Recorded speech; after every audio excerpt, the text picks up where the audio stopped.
வடகிழக்கு பருவமழை காலத்தில் தமிழ்நாட்டின் கடலோர பகுதிகளில் அதிக மழை வெள்ளப்பெருக்கு ஏற்பட்ட போதிலும் மாநிலத்தின் பிற பகுதிகளில் குறிப்பாக நீர்பிடிப்பு பகுதிகளாக வழங்கக்கூடிய தமிழகத்தின் மேற்கு மாவட்டங்களில் குறைந்த அளவு மழை பெய்தது.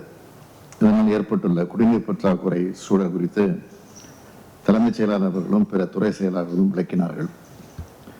இந்த நிலையில் தென்மேற்கு பருவமழை காலத்திலும் முதல் ஓரிரு மாதங்களில் மழைகளை எதிர்பார்ப்பதை விட குறைவாகவே இருக்கக்கூடும் என்று இந்திய வானிலை மையம் குறிப்பிட்டுள்ளது. எனவே தற்போது அணைகளில் உள்ள நீரை சிக்கனமாக பயன்படுத்தி அடுத்த 2 மாதங்களுக்கு குடிநீர் தேவையை நிறைவு செய்ய வேண்டிய கடினமான சூழ்நிலையில் நாம் உள்ளோம். இதனை கருத்தில் கொண்டு அனைத்து துறை அலுவலர்களும் கவனமாக செயல்பட்டு குடிநீர் பிரச்சனை நிலவக்கூடிய அனைத்து பகுதிகளுக்கும் சென்று பிரச்சனைகளுக்கு உடனடியாக தீர்வு காண வேண்டும் என்று நான் கேட்டுக்கொள்கிறேன். தமிழ்நாட்டில் உள்ள 22 மாவட்டங்கள் வறட்சியால் குடிநீர் பற்றாக்குறை உள்ள மாவட்டங்களாகவே ஏற்கனவே அறிவிக்கப்பட்டு மாநில பேரிடர் நிவாரண நிதியிலிருந்து 150 கோடி ரூபாய் குடிநீர் விநியோக பணிகளுக்காக ஒதுக்கீடு செய்யப்பட்டுள்ளது.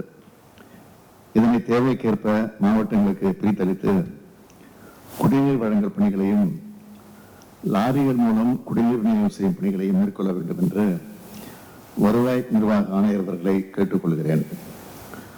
குடிநீர் வடிகால் வாரிய அலுவலர்களும் நகராட்சி நிர்வாக துறை செயலர் உள்ளிட்ட துறை அலுவலர்களும் தற்போது செயல்பட்டு வரும் பல்வேறு கூட்டு குடிநீர் திட்டங்களின் செயல்பாட்டை தொடர்ந்து கண்காணித்து தடைகளின்றி பராமரித்திட வேண்டும்.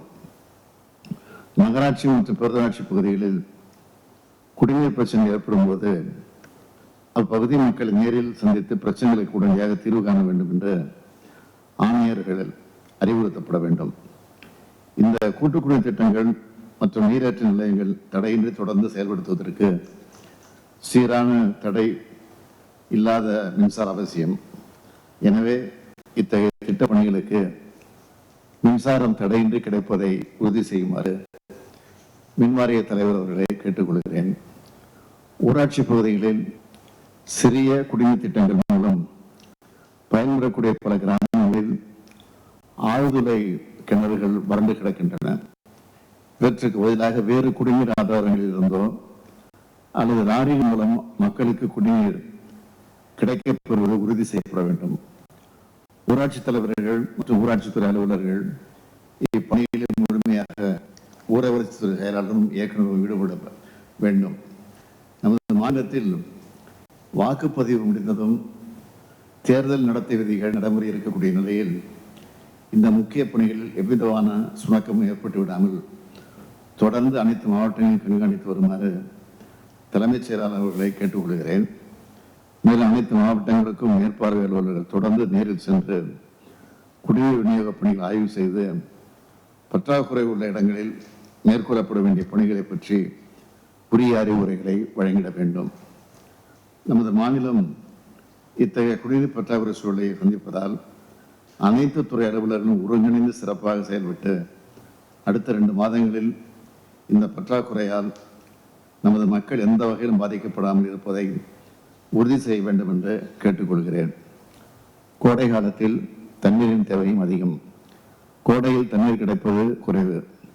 இதனை மனதில் வைத்து மக்களுக்காக அனைத்து துறையும் ஒருங்கிணைந்து செயல்பட வேண்டும் என்று கேட்டுக்கொள்கிறேன். கோடை காலத்தில் பொதுமக்களுக்கு தங்கு தடையின்றி குடிநீர் விநியோகம் செய்வது தொடர்பாக முதல்வர் ஸ்டாலின் ஆலோசனையில் ஈடுபட்டிருக்கிறார். இந்த காட்சிகளை பார்த்தோம். செய்திகளை உடனுக்குடன் தெரிந்து கொள்ள உடனே சப்ஸ்கிரைப் பண்ணுங்க.